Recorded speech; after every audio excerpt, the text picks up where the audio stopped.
So moving on, just on the top 10 trends that I see in the industry. The first one is that I feel that we will move into an arena of proactive or predictive cybersecurity. So there has been a lot of discussions around proactive. Everybody wants us to be prepared for the new world, new types of attacks, new types of environment, new architecture, new way of working. And what is needed in that world is to have a proactive cybersecurity, which is always ahead and ready for the future. And that's kind of where we are moving and having discussions with our clients. What is proactive cybersecurity? And I'll talk a little bit more about that later when I elaborate on this trend. But proactive is going to be the trend in 2024. A lot of clients will talk and what means and how you can get proactive cybersecurity. The second one, which is important, is I think we are in an era where everything is automation led.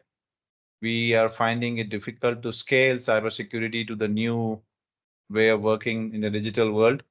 And it will require heavy automation, not only in terms of detection, but also in terms of response. We have focused a lot in last couple of years on detection, but now we are going into, we know that nobody is safe. We always have to prepare for a response, and there will be heavy automation.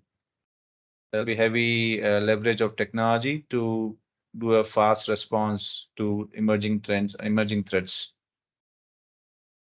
The third one, which I feel will be important, is that cybersecurity is getting so much attention from everybody, and because of different types of attacks. Recently, you would have seen that United Health in US was attacked. They had to pay $22 million in ransomware, and which bring down all the entire healthcare system in US. You go to any pharmacy in CVS, you were not able to pay. And because of this kind of emerging attacks, as well as cybersecurity bringing down the entire organization, cybersecurity is becoming a topic of sustainability, business continuity. And that's the reason will get a lot of attention from the board, from the management team. And I'll talk a little bit more about how does changes the conversation for a CISO. How do you look at really engaging with the management team, talking about cybersecurity in business context? The fourth, which is going to emerge, is the supply chain risk, because we are in such a connected world that we are doing business with so many multiple different organizations. And the exposure of multiple organizations that you're connected with ultimately leads to an exposure of an organization. So the supply chain risk, the increase of attack surface in your ecosystem, in your network, will bring a lot of risk to an organization. So there will be a heavy focus on supply chain and understanding third-party risk that you're carrying as an organization. And that will be get a lot of attention from larger, especially from large enterprises who are connected to multiple downstream or upstream partners in the ecosystem. The fifth trend that I see, particularly in Latin America, I'm not saying in Asian economies, because Asian economies are doing better than other US or Latin America economy. There is a heavy pressure on spend. There's no unlimited budgets that you have in cybersecurity. And organizations are looking at consolidating or optimizing their spends in IT and cybersecurity. So, you would have seen the latest, the Palo Alto CEO said in his announcements that there's a kind of fatigue building in organizations on spend. And I'm seeing that in Latin America a lot, in a lot of my meetings with large organizations, in the last couple of months, that everybody is talking about doing more with less, or trying to optimize and see that how they can secure more with less. So there will be a lot of pressure on optimization for CIOs and CISOs, or total cost of ownership. I think a sixth trend that I will see in 2024 a lot more is the zero trust, and building more zero trust in your organizations, whatever technologies you're implementing, whether you're looking at networks, you're looking at data protection, you're looking at access, everything will be more and more driven by zero trust approach. And this is going to ultimately lead towards automation and more cybernetics or cyber or autonomic, or where you're looking at an approach where everything is led by a zero trust approach. I'll elaborate a little bit more in my when I talk about this trend. That I think people always remain the key part of any organization, and that's where I will continue to say that the seventh trend will continue to focus on personas, because essentially I think this is the weakest link, and we have to really embed cybersecurity among people. So the CISOs will have to move closer to business, will move closer to personas, and make a lot of efforts to make them aware and bring them along in cybersecurity. So that creating that cybersecurity culture, whether it's going to the top management to the lowest employee in the organization, that's kind of where there'll be heavy focus. And this remains one of the biggest weaknesses or gap area for many organizations. So you will see a lot of attention on personas in 2024. One trend which is a little bit far reaching is quantum computing, which is like the eighth one. I feel that quantum computing will start getting experimentations in 2024. So it has been talked a lot, but now it's getting heating up. So there'll be experimentations around quantum computing applied into not into only into attacks part, but also trying to see that if it can be leveraged to process large amounts of data, large amounts of patterns, and see that it can be used to simulate and also to detect or respond to different types of attacks. There'll be some experimentation going in quantum computing space. The ninth one, which I feel is the cyber warfare. Essentially, you would have seen that the political scenarios are right now, there's a lot of geopolitical tensions. There has been a lot of going in the Middle East. There has been a lot going in Europe, US. The world is getting more and more polarized.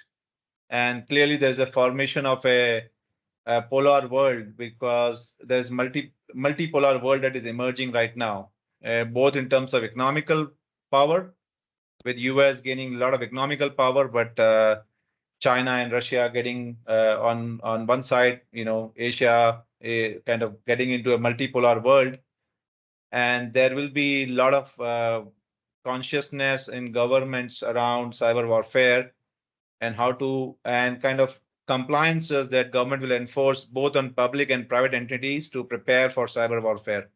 So I see that this year there'll be a lot of investments going in that direction, where governments will start bringing more stringent regulations, especially for entities which have high impact on citizens, such as power, such as utilities, such as oil and gas, such as healthcare, transportation, where will be a lot of impact on the where we have seen massive attempts happening on another side of the world. So there'll be more impact being done on this.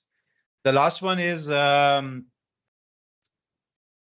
feel that there will be a big focus on acquisitions and mergers. There will be because both on the service partner side, because cybersecurity is becoming a little expensive.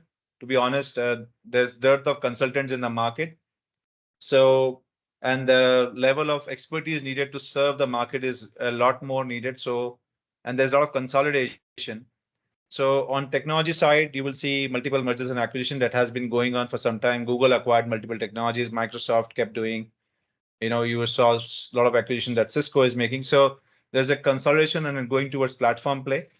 I feel that there is more acquisitions and consolidation going even in the service partner landscape, because the boutique small time partners will find difficulty to struggle. Recently I saw marketplaces getting into a lot of resale business. So AWS, the other marketplaces is going to resell. So they take resellers out. So it's also going to be more and more service play. And what it means service plays, there will be ultimate consolidation in the market. So there will be more M&A happening in even the service space. So these are the top 10 trends that I see for 2024. I will elaborate a little bit more now on the key trends on proactive cybersecurity. What do I mean by proactive? I think so far we have made investments more from compliance-driven cybersecurity. So it was more part of cumplimientos, so todos cumplimientos, check box, and make inversiones in cybersecurity. Now we are moving from cumplimiento to more on the riesgos para negocio. So entendido bien negocios, riesgos para negocio. E inversiones ciberseguridad alinear con negocio or impactado negocio. So this is where there's a big change when you move from more from compliance to risk-based.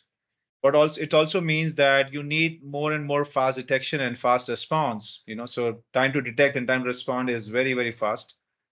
And that means you need to have a more integrated approach, a holistic approach on cybersecurity, which is more comprehensive and completo.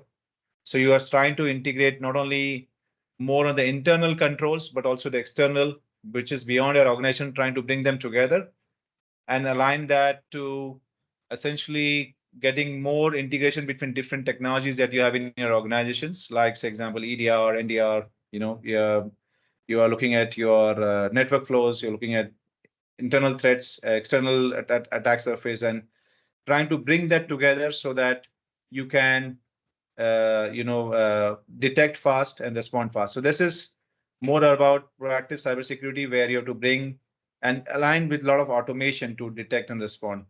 And this will be a work which will require different pillars of cybersecurity to come together, whether it is offensive security, whether it is consolidation of platforms, whether it's a lot of automation, whether it is people, bringing this all together to be able to do proactive cybersecurity. The second one, which is where I, want to elaborate a little bit more.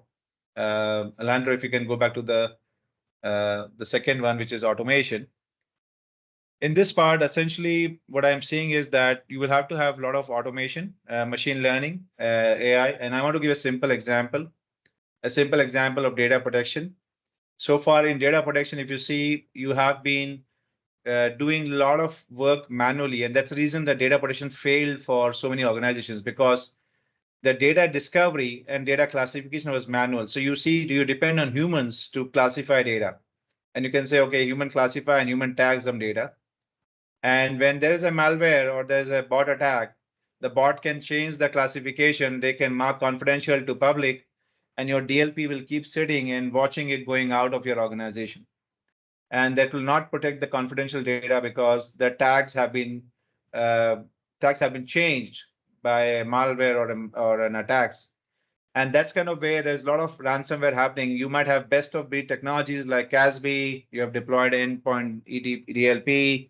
You've deployed a data discovery tool. Everything you have done, but there is no automation. So this is where you have to look at automation, how you can stop data exfiltration by leveraging technologies which can do auto data classification, auto data discovery, and stopping the data from going out. This is what I mean by AI. So a lot of technologies will need a lot of sophisticated AI machine learning, not only to detect, but also to contain different types of attacks.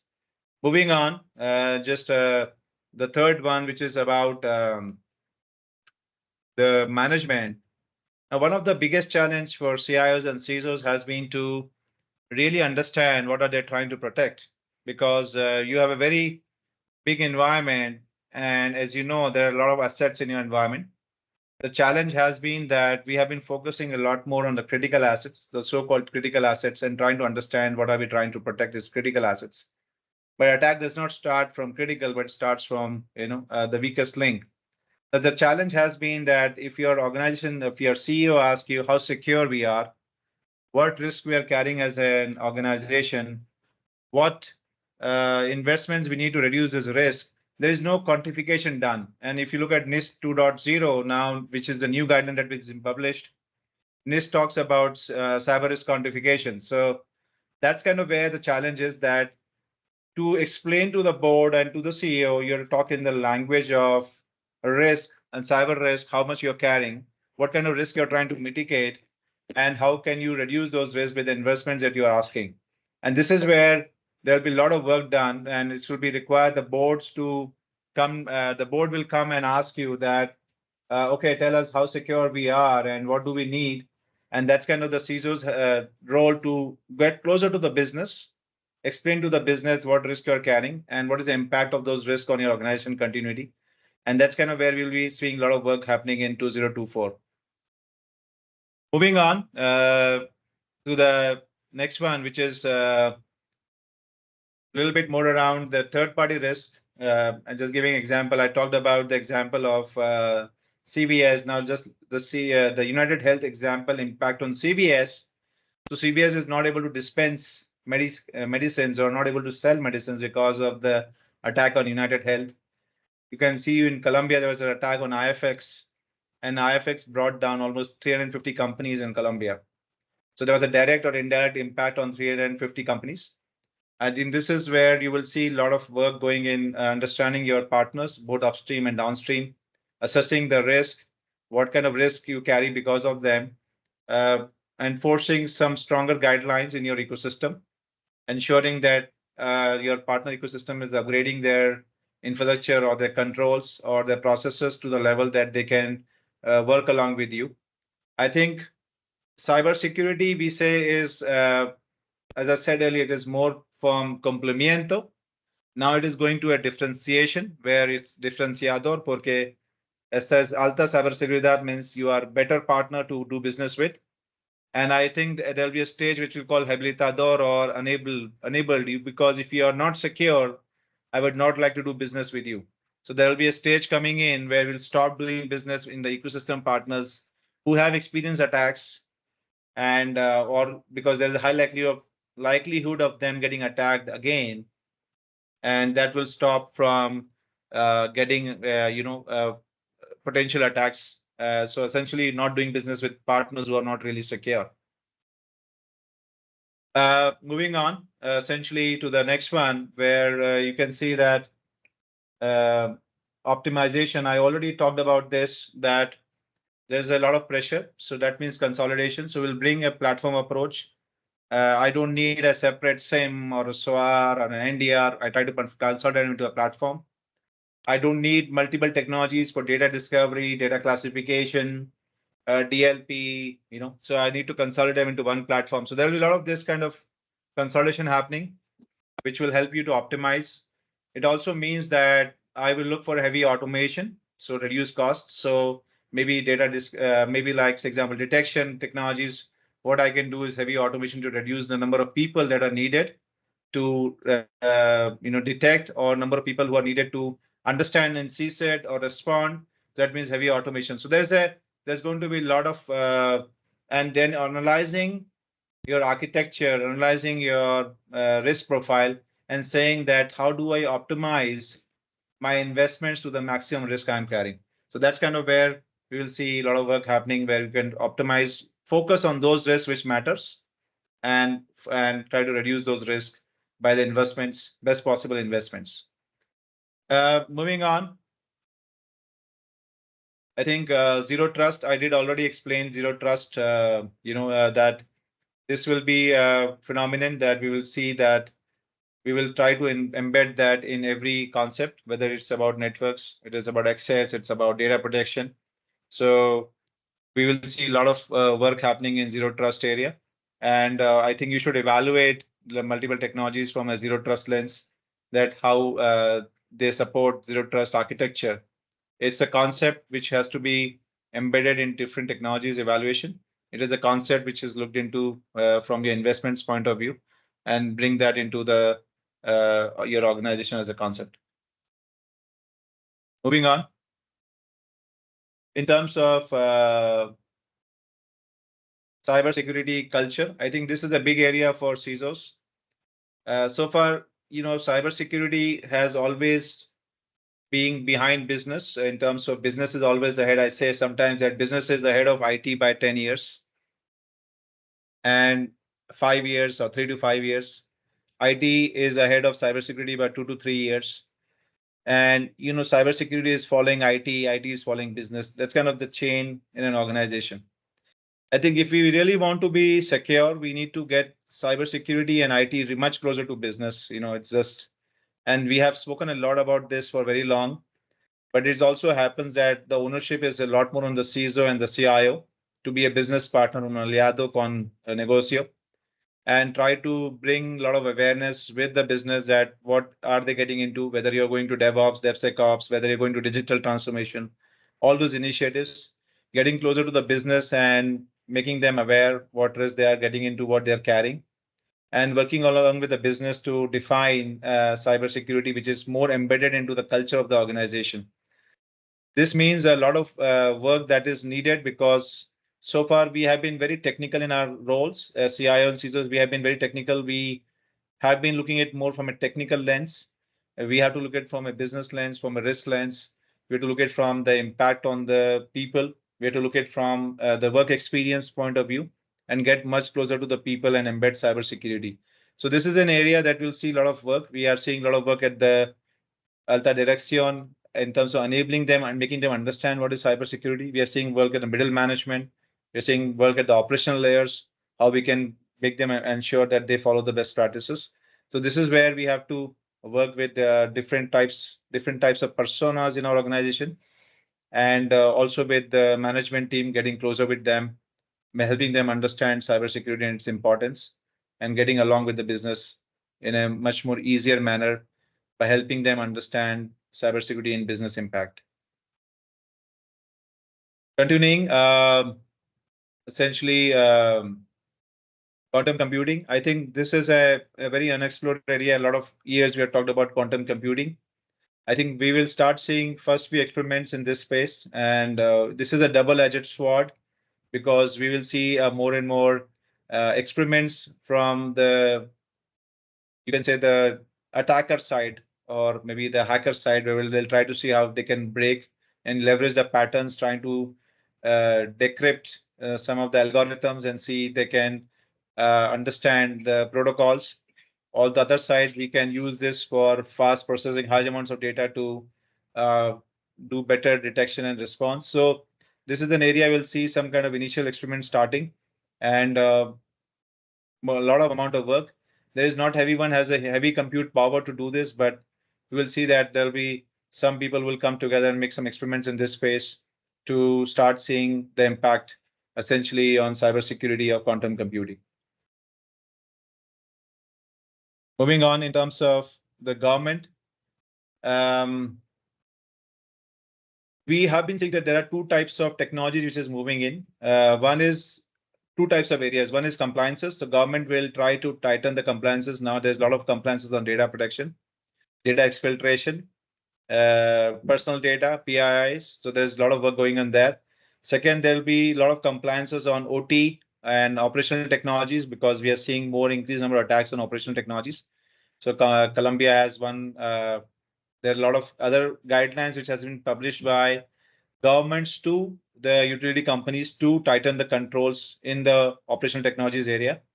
The third area which we are seeing is the government preparing their own intelligence arms to understand and help work closely with the private companies and public sector companies to ensure that their critical assets or critical companies are not targeted by the neighboring countries or enemy countries.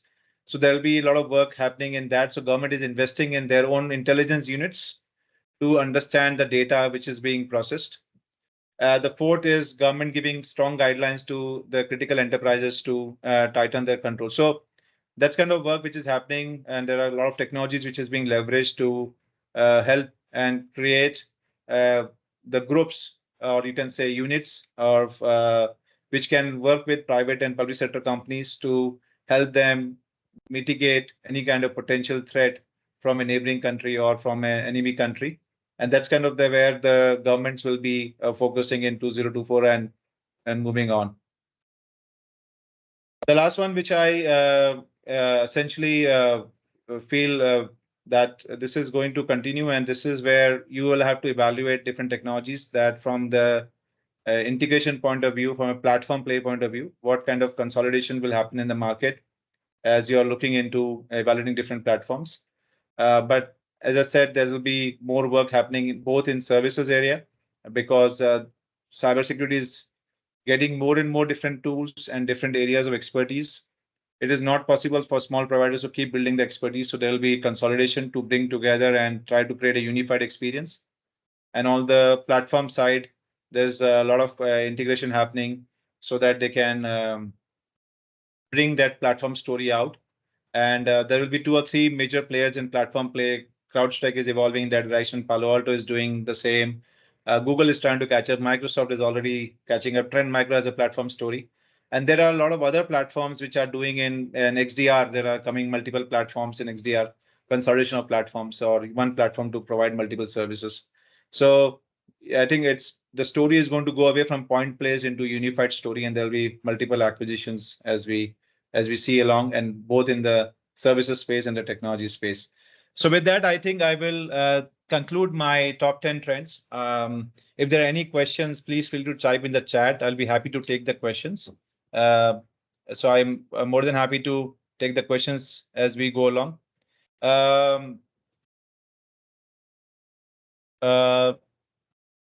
Just one few points I want to add on ETEK vision. First one is that looking at this kind of trends, what we focus on ETEK and where we are going right now is essentially that we are looking at contextualized cybersecurity. So we are looking at delivering a proactive cybersecurity which is contextualized. So every organization is unique, and we need to understand what is important for your organization, what risk you're carrying based on the assets that you have in your organization. How do we quantify that risk, and then we see that what is important to mitigate based on the business impact. So we connect cybersecurity to cyber risk to the business impact, and that's where we personalize cybersecurity. The second area that we have been working is automation, leveraging automation heavily, not only in terms of detection, but also in terms of response. So we have been working heavily on automation. The third is continuidad. Muchas veces organizations look at cybersecurity in a snapshot view, or what I say is a photo view. They take a snapshot with a consultant. It can be any consulting company, ETEK, EY, McKinsey, Deloitte. You do a consulting, you look at your controls, we look at your processes, we look at your assets, we tell you what risk you have, and then we tell you, okay, what is your cronograma for implementation to those controls. This is maybe a snapshot view. But you're opening a new business entity, you're adding new users, you're adding a new applications, you're adding a new environment. So you need to really keep doing this on a continuous basis. So that's where you need a platform-centric approach to do it on a continuous basis. To deliver this vision, if you go back to the last slide, Alejandro, to deliver this vision, we need to focus on platform, including services. So we are leveraging different platforms with services with heavy automation. We are focusing a lot more on cybersecurity in terms of results. So as I said, we quantify risk and see how much we can reduce. We tell you what is the detection time, response time, MTTD, MTTR, todos focus on resultados and deliver that through service excellence.